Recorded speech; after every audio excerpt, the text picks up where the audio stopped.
We've had a good run for the last 5 stages, except the last one we had a side shaft pull out the rear. So I think we've lost a bit of time on the last stage because I wasn't too sure what was going wrong. So I took it a bit easier. So unfortunately it's not something bad, so we can fix it and it should be all right. Now you're going to the night stages now, so it's lights and so on. Do you think you're going to close up those 8 seconds? You're going to try and take search during the night? We're definitely all here to win this rally, so we're definitely going to close it, and it's night for everybody, so we'll see what's going to happen. And dust hasn't been a problem at all? No problem at the moment, and I don't think we're going to see any dust in the night. I hope not. 50-second forward,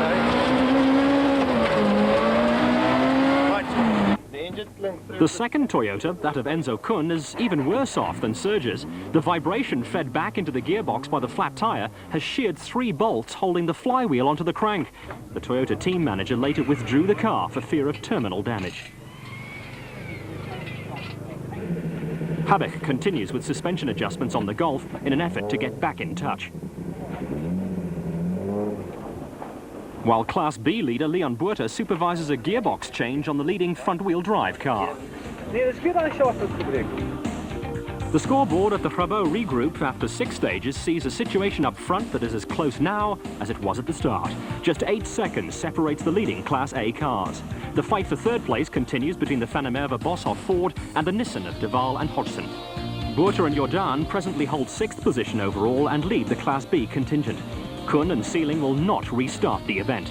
Placed 8th overall, Brand and Tyra continue to lead Class D.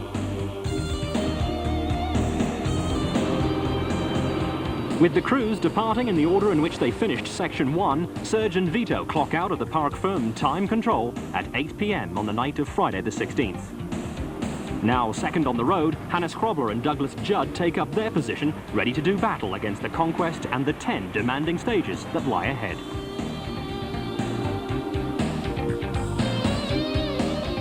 3 farmland stages take the rally route north up the N2 to Caledon. From there, the stages turn towards Riviera Sonderend and Bredasdorp. Conditions are drying out, but more rain is forecast for the early morning stages. Surge completes stage 7 almost unscathed. Deep washaways caused by the recent rain have damaged the lower lighting rail. The earlier drive shaft problems are fully repaired, and the car is reportedly going well. Nissan, however, appear to have a disaster on their hands. Team manager Peter de Waal reports both Sentras stuck at the end of stage 7. The service vans pack up and prepare to move out in search of the stricken rally cars. A quick look into the Sentra's tappet cover reveals a collapsed valve stem, which sadly puts paid to the efforts of Hannes Krobler and Douglas Judd. De Waal's problems are thankfully not that serious. An oil feeder pipe has come adrift, but the damage seems minimal and the Sentra Coupe will continue. This was to be the last glimpse we would get of Habeck and Buerta, who rolled the Golf only minutes later in stage 9. The crash was enormous, but the crew escaped relatively unscathed.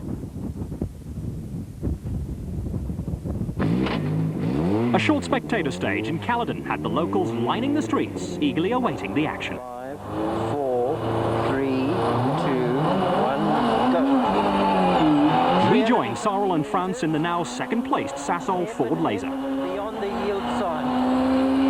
Hairpin left. 10, 9, 8, 7, 6, 5, 4, 3, 2, 1. Road to right, turn right round the corner. Turn right. 10, 9, 8, 7, 6, 5. Up. And that curb caught most of the drivers by surprise and resulted in some fairly serious damage. To the right of the drum. To the right of the drum.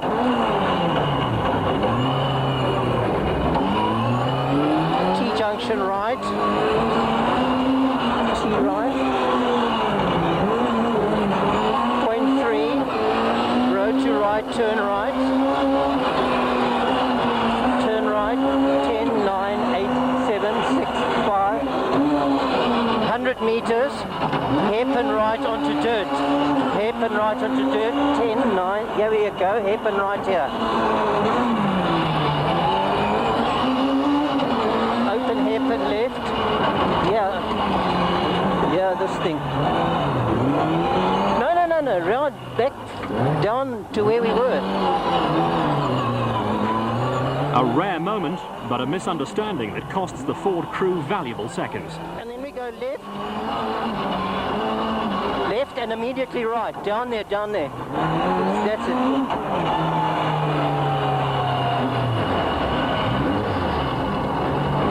Why did you say we had to come back?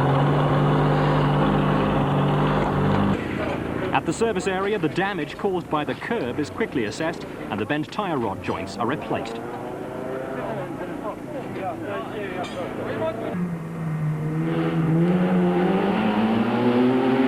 Sarl and France were not the only crew to be caught out by this tricky section in stage 10, as demonstrated by this team, who fortunately for themselves could not be identified.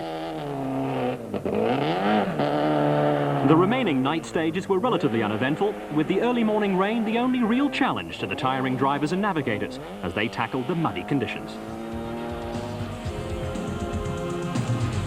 After 16 completed stages, Serge Damso and Vito Bonafide had managed to extend their lead by 2 minutes and 22 seconds. The conditions were more apt to survival than to heroics as the rally headed towards the Bredasdorp re-route. Duval's Nissan had overcome its earlier ordeal and safely occupied third place. An effort of note was that of Terry Brand and Jeff Tyra, who in a Class D 1600 Golf were well placed at 5th overall. Brady Davner and Graham Stuck had steadily moved up the field, but were still 6.5 minutes behind Buerta and Jordan. Derman and Nurkovic continued to lead Class C. With the rain clouds still threatening overhead, Serge Damso and Vito Bonafide prepare themselves for the final 9 stages of the Engen Volkswagen International Rally. Of the 53 cars that started the event, only 18 will start day 2.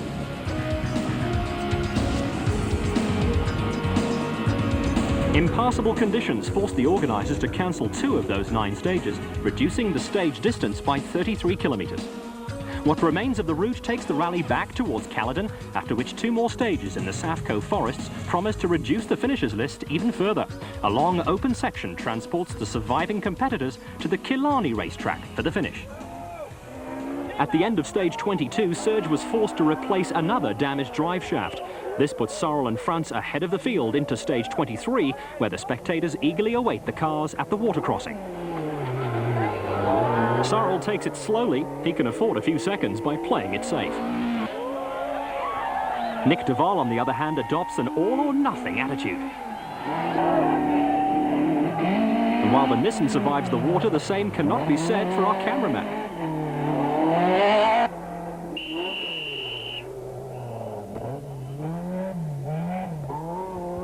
Leon Buerta attacks the splash bravely,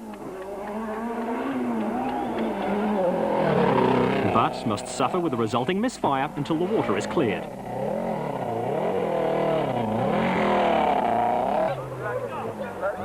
The leading Class D Golf has the support of the crowd by virtue of sheer survival. Surrounded by bigger and more powerful cars on the scoreboard, this crew have shown true grit in holding their 5th place overall.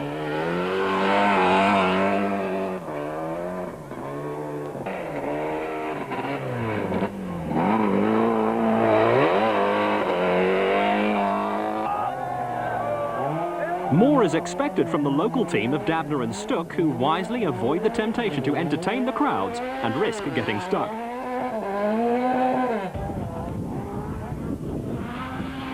Piazzamuzzo and Watt have pushed their Uno up to 2nd place in Class D. Their effort becomes obvious as they hit the water with their accelerator pedal firmly against the floorboards. Having used almost 20 minutes of extra service time, Serge and Vito emerge at the splash with the Conquest fighting fit. Serge takes to the water slowly, his lead on the scoreboard of paramount importance.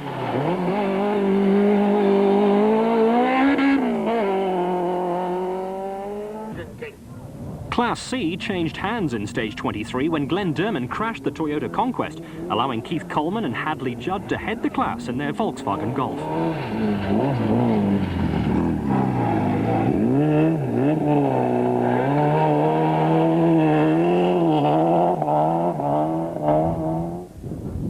On to stage 25, a long 24-kilometre stage in the Safco forests.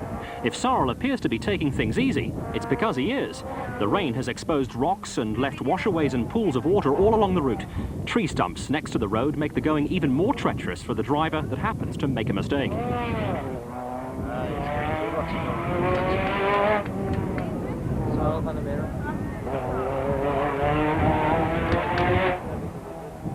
And that's exactly what happened to Nick Duval and Guy Hodgson.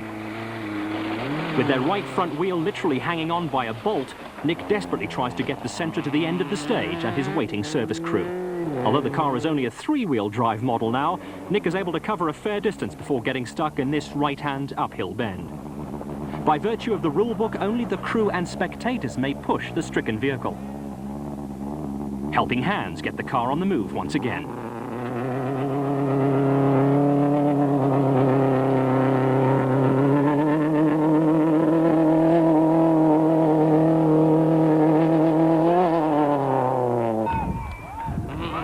Serge and Vito in their leading Toyota Conquest blast past the camera on their way to yet another fastest stage time. From their position in the field, Vito can keep an eye on what the cars ahead of them are doing. With the Nissan crippled in the stage, Sarl is their only possible threat. Exhausted, but only 2 stages away from the finish, Serge and Vito have the end in their sights. I just clipped a little rock. We broke the right front suspension, so the car couldn't carry on any further. For Nick Duval and Guy Hodgson, it's the end of the road. The Sentra could only go so far on 3 wheels, and that was not far enough. In rallying, one man's misfortune is the rest of the field's gain, as Botha and Jordan move up to take the Sentra's 3rd place. There ends Nissan's efforts, so near, yet too far from the end. A short sprint around the Killarney racetrack finally brings the 1993 Engen Volkswagen International Rally to an end. The results tell a story of fatigue and endurance on an event that many failed to finish. The top 10 results show a good spread of class finishes, with only 2 Class A cars at the end, but an exceptional effort from the Class D crews, who brought home 4 cars to the finish. Serge and Vito have now won this event for the 5th time in a row and have a total of 7 wins in 8 years.